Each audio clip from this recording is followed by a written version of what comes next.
आपल्यासोबत माजी आमदार राहुल जगताप आहेत. आम्ही त्यांच्याशी बातचीत करूयात. आज शरद पवारांच्या भेटीला बारामतीमध्ये आलेला आहात, कार्यकर्त्यांसह आलेला आहात, शक्ती प्रदर्शन करत आलेला आहात, काय नेमकी मागणी? नाही, असं आहे की लोकसभेच्या निवडणुकीमध्ये आमच्या श्रीगोंदा नगर विधानसभा मतदारसंघाने लंके साहेबांच्या पाठीशी खंबीर उभं राहून जवळजवळ 33 ते 34 हजार मताचं मताधिक्य देण्याचं काम केलं.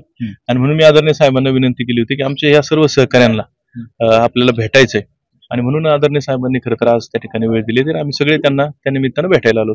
अशी देखील कार्यकर्त्यांची मागणी आहे की तुम्हाला उमेदवारीची संधी मिळावी यासाठी तुम्ही भेटायला आलात, मोठे शक्ती प्रदर्शन करत आलेले आहात. कार्यकर्त्यांच्या काय भावना आहेत त्या सांगितल्या का साहेबांना? नाही, आता असं आहे, ह्या भेटी बरोबर त्याही विषयावर चर्चा झालेलीच आहे. ते काही लपून थोडंच आहे. आता विधानसभेच्या अगदी 10-15 दिवसात आचारसंहिता लागेल, आणि मी इच्छुक आहेच. साहेबांनी संधी दिली तर निवडणूक लढून जिंकून येऊ, त्याच्यात काही कुठल्या प्रकारची अडचण नाही. श्रीगोंदामधून आले बाकीच्या तुमच्याच पक्षातल्या लोकांनी देखील उमेदवारी मागितलेली, कसं बघता त्याकडे? नाही, असं आहे की प्रत्येक उमेदवारी मागण्याचा अधिकार हा प्रत्येकाचा आहे. त्यामुळे जो तो आपापल्या नेत्याकडे पक्षाकडे उमेदवारी मागत असतो.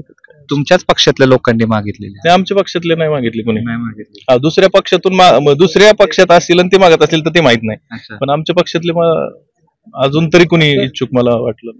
काय म्हटले साहेब, काय भेटले त्याच्यानंतर, काय साहेबांनी आश्वासन दिलं? नाही, साहेबांनी आशीर्वाद दिला एवढंच मी सांगू शकतो. काय नेमके श्रीगोंदामधले प्रश्न आहेत की ते तुम्हाला आगामी काळात हा बदल आपल्याला घडवायचा आहे? आता असं आहे की आमच्यासाठी कुकडीच्या पाण्याचा जो प्रश्न आहे, कुकडी असेल घोड असेल, हे आमच्या दृष्टीने फार महत्वाचे विषय आहेत. की आम्हाला धरणं भरलेले असताना सुद्धा आम्हाला दोन्ही ठिकाणी त्या ठिकाणी अन्याय होतो. हा कुठेतरी थांबण्याच्या दृष्टीने आम्हाला डिंबे माणिकडो हा जो बोगदा आहे, हा बोगदो होणं आमच्या दृष्टीने फार महत्वाचं आहे. म्हणजे ज्याच्यामुळं 3.5-4 टीएमसी पाणी ह्या ठिकाणी वाढणार, आणि ते वाढलेलं पाणी फक्त श्रीगोंद्यालाच नाही तर पारनेर असेल, श्रीगोंदा असेल, कर्जत, करमाळ्यापर्यंत त्याचा उपयोग त्या ठिकाणी होणार आहे. त्याचबरोबर साखळी सारखी योजना आमच्या दृष्टीने अतिशय महत्वाची, ज्याच्यामुळे जवळजवळ 35-40 गावांचा फायदा त्या ठिकाणी होणार. ह्याही योजनांच्या संदर्भात आम्ही आदरणीय साहेबांना विनंती केली की त्या प्रश्नांच्या संदर्भात जरी मुख्यमंत्री महोदयांसोबत एखादी मिटिंग झाली, त्या विषयावर जर चर्चा झाली तर आणखीन बरं होईल, अशी विनंती आम्ही त्यांना केली.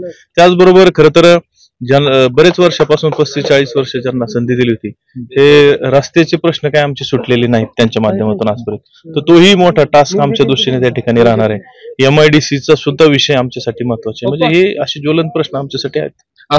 साहेब संधी देतील असं वाटतंय? साहेबांनी आशीर्वादच दिला म्हणल्यावर बाकी काय सर, साहेब 100% साहेब संधी देतील, याच्यात काही शंका नाही. आगामी काळात निवडून जाणार? हो, 100%.